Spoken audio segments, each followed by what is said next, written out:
Good morning. My name is Luis Selvis. And I'm Kimberly Zeiler. And we will be performing a duet scene from This Is a Play. By Daniel MacIvor. And we proudly represent Troop 6164. I enter with conviction. I take up a position stage right.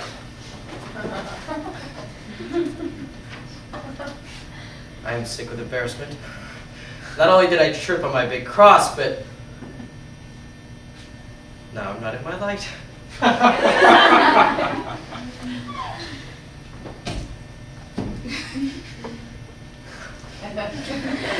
find my light. I look out into the audience, but just over your head, so as not to destroy your tentatively suspended disbelief. And wonder what to do with my hands. I think about a door and begin a speech about lettuce, and every time I say the word lettuce, I say it with great emphasis because the director told me to. My story rambles on about one lonely lettuce in a kitchen that my recently dead brother did to some mysterious mission type thing I'm on. I don't understand my speech at all, but I managed to fake it. Then I move my arms in a strange way because the director has a dance background. Then once again I mention lettuce! Then silence. I exit. Tentatively I enter, gracefully moving my arms in a strange way. Immediately and professionally, I scan the audience out of the corner of my eye and wonder if my mother is here. I think about art. I begin my monologue. It's a story about lettuce. One lonely lettuce in the market. A story which would be a total embarrassment if it weren't for the brilliant emotional motivation given me by the director. My mentor. I go on. Once again mentioning lettuce. Then leap to noting my relationship to the older female actor, who's presently chain-smoking in the non-smoking green room. Now I take up a strong position center and wait for the entrance of my leading man, the empty-headed monster. I enter with conviction. I think about Robert De Niro and wait for her to look at me. I'm sure he must be thinking about Robert De Niro. I wait for her to look at me.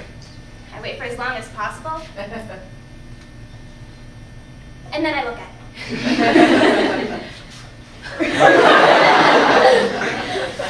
I look at her. I think he looks a little bit old for 22.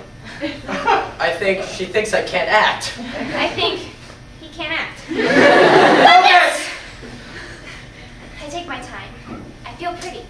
I do a quick little spin and look at him with a question in my eyes. I look at her. She's got that weird look on her face. I snap myself out of it by thinking about stardom and speak my lines with great anger and great conviction. I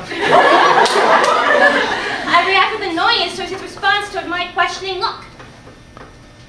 I react with confusion with her strange reaction to my response to her weird look after my great conviction.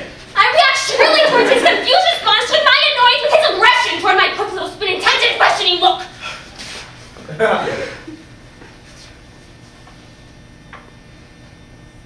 I forget what to do next. He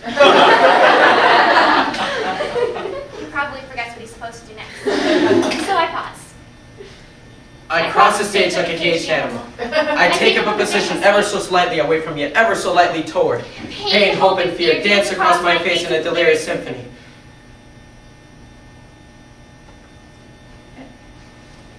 I pause.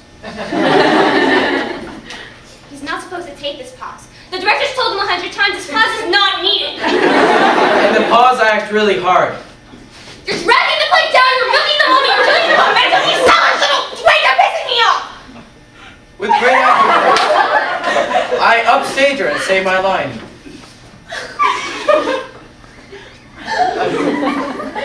I fix my gray hair. I upstage him back. And I refuse to say my line. I think she's blanked. So I upstage her again! I make him sweat. sweat. I say my line. I'll never take that pause again. Thank Thank you. you.